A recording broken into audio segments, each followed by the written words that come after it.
Fala, galerinha do Desdobra Pré-Vestibular! Juntos voamos mais alto! Sejam bem-vindos a mais um Krebs Flycast. E nesse episódio de hoje, nós vamos dar a introdução lá à Citologia 1, tá? E espero que vocês gostem. Vamos lá, então? Seguinte, para que a gente entenda o mundo da citologia, nós vamos partir do primeiro tópico. Que tópico é esse? Definir, né, o que é a citologia. Quando nós vamos para a etimologia da citologia, nós sabemos que citologia é a área da biologia que se preocupa em estudar as células. Beleza. Isso é a coisa mais simples que você deve saber. Mas o que é a célula? A célula, ela é a unidade morfofisiológica dos seres vivos. E quando nós colocamos morfofisiológicas, queremos dizer que é o quê? É aquela que vai dar forma e aquela que vai dar um funcionamento aos seres vivos. Por isso nós chamamos de unidade morfofisiológica. Com o passar dos anos, nós tivemos a evolução em relação às células. E aqui a gente tem uma linha evolutiva de onde realmente começou essa questão dos estudos aprofundados sobre as células. Em primeiro, nós temos aqui Hans Janssens e Zacarias Janssens. Ambos, aqui Hans é o pai e Zacarias o filho. E eles foram os primeiros a tentar estudar esta célula, né? Foram eles que inventaram o primeiro microscópio. Mas esse microscópio que foi inventado por eles era muito simples, não tinha um grau de profundidade, não conseguiria ver algumas estruturas em grandes detalhes. Beleza? Posteriormente a esses dois caras, a gente tem Robert. Robert, na verdade, é conhecido como o pai, nos livros didáticos, como o pai da citologia, né? E é verdade isso? É verdade porque é a partir dele que se começou a observar uma célula vegetal, uma célula animal, né? Mas não quer dizer que os estudos pararam por aí. Ele é considerado o pai porque é a partir dele que surgiram mais marcos evolutivos em relação à célula. A gente pôde, na verdade, saber quais as diferenças entre o célula animal e vegetal, com mais detalhes, mas que mesmo assim ainda se precisava, né, ter mais alguns detalhes.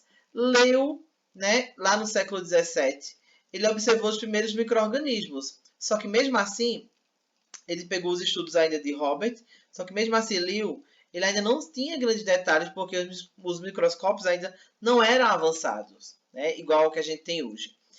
Então, para a gente, atualmente aqui, tá? O qual é o mais importante? Schleden, Schwann e Virchow. Professor, e esses nomes? Precisa saber? Claro que não. Tá? A gente só precisa saber o seguinte. Que esses três caras, juntos, elaboraram o que a gente conhece hoje como a teoria celular. Como assim?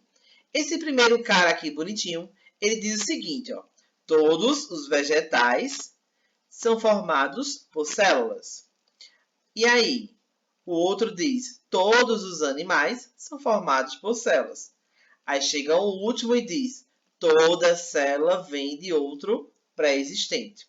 Então, quando um colocou dizendo que todos os vegetais são feitos por células, o outro diz que os animais foram feitos por outras células e que a célula precisa de outro ser vivo para existir, foi a partir dessa encruzilhada, desse trio magnífico da citologia, que surgiu então a teoria celular.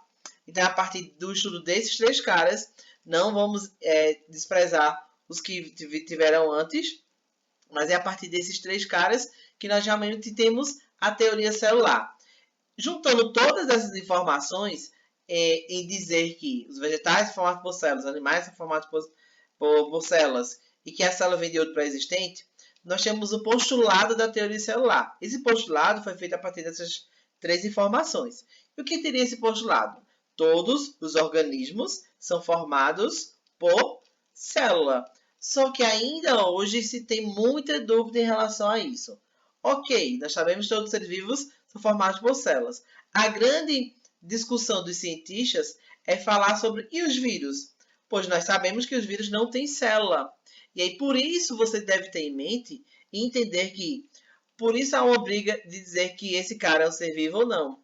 Mas tem gente que acredita que ele é um ser vivo por ele ter material genético, por exemplo. Né? Enquanto que outros dizem que não, porque eles não têm célula. Aí vale salientar. Quando ele diz que aqui os vírus não têm célula, Eles não têm membrana, eles não têm organela, eles não têm nada. Eles dependem de outro para sobreviver. Ok? Que é o assunto das próximas aulas.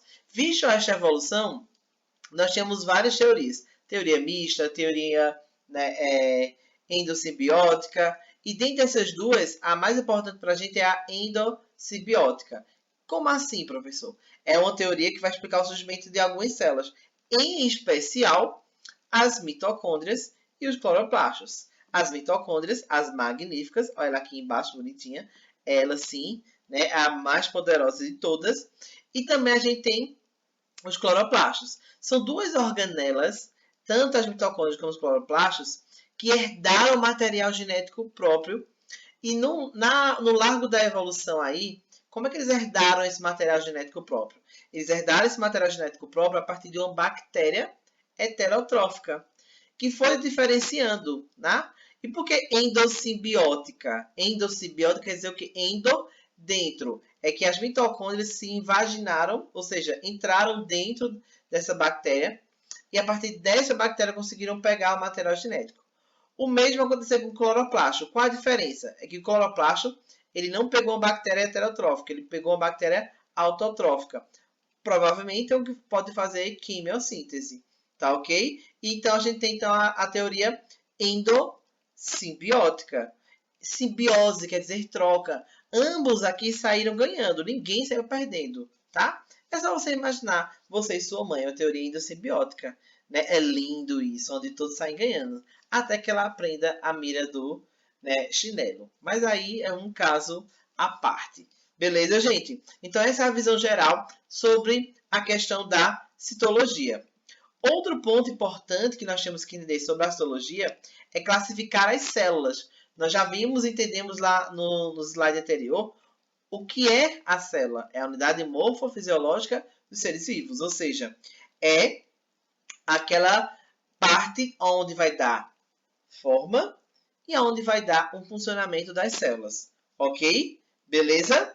Então, como nós vamos classificar as células? Primeiro, esse Bezoar, ele classificou as células a partir do tempo de vida dela. Como assim? Ele classificou em 3 tipos. Então, nós temos as células lábeis, nós temos as células estáveis e nós temos as células permanentes. Como é que eu vou diferenciar? O tempo de vida delas. Então, vamos dizer o seguinte aqui, ó, que células lábeis vão ter um período de vida curto. Geralmente pode ser horas ou até mesmo semanas. Por exemplo, onde é que eu vou achar isso? Gametas, espermatozoide e óvulo e as hemácias. As hemácias elas são sempre renovadas. Então, por isso, nós dizemos que essas células são exemplos de células lábeis, aquelas células que são de vida curta, onde a gente vai ter um alto poder mitótico, ou seja, ela vai estar sempre se renovando, tá ok? E as células estáveis, como o próprio nome diz, ó, estáveis, lábeis, vem lábios curtos, estáveis. É uma célula onde ela vai ser intermediária. Ela vai demorar meses ou anos. Um exemplo muito abordado nas questões de células estáveis são as fibras musculares. Por quê, professor? Quando nós falamos de fibras musculares, vamos entender que elas vão demorar em média o quê? Meses ou anos para se renovar, tá? Ela tem um período de vida, né, que vai demorar mais um pouquinho, entre mês ou ano, comparado com os gametas e com as hemácias. E ela vai ser considerada estável porque ela tem esse período de adaptação. Imagine você, quando vai para a academia, você tem um período de adaptação. Eles estão respeitando as suas fibras musculares. Elas estão tentando entrar em contato com aquele metabolismo para que ela possa crescer, certo? Então, por isso que nós chamamos as células, primeiro, em lábios, vida curta, intermediárias ou estáveis, vão demorar meses ou anos para poder crescer. E as permanentes? As permanentes são aquelas que não se renovam. Ou seja, elas têm um baixo poder mitótico. Como assim? Os neurônios e as fibras cardíacas são células que você nasce com elas, você morre com elas, e o que mais você vai fazer é apenas fazer batimento cardíaco, no caso das fibras cardíacas, e colocar informação do sistema nervoso especial para os neurônios. Lembrar que essas células elas são permanentes. Por que permanentes? É porque elas não mudam. Tá ok, gente? Então, a primeira classificação é isso. Células lábias, estáveis e permanentes.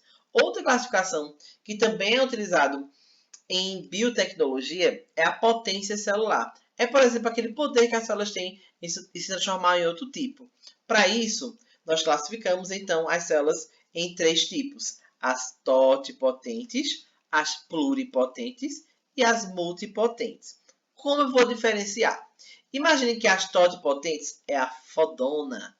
Por que fodona, professor? Porque ela se transforma em qualquer tipo de célula. Qualquer tipo de célula. Até mesmo a placenta, qualquer. Então, por isso nós classificamos as totipotentes como a fodona, e ela é considerada as células troncos embrionárias, onde nós encontramos na primeira fase de formação de um embrião, que é a mórula. Tá ok? Então, falou em totipotente, já sabe, é a fodona, que se chama qualquer tipo de célula. A outra são as pluripotentes. Essas pluripotentes, elas são a fodinha. Por que a fodinha? Porque elas conseguem transformar em vários tipos de tecido, com uma exceção. Com a exceção da placenta. Então, ela está uma classe abaixo da totipotente. Por quê? Porque ela não consegue formar placenta. Diferente das totipotentes, que formam tudo. Tá? Onde você vai encontrar essas células troncos embrionárias? Nós vamos encontrar na fase de embrioblasto, a segunda etapa da divisão de um embrião. Enquanto essas etapas, não se preocupe que mais à frente a gente vai dar uma analisada com isso aí. E o último caso que nós vamos analisar a potência celular são as células multipotentes.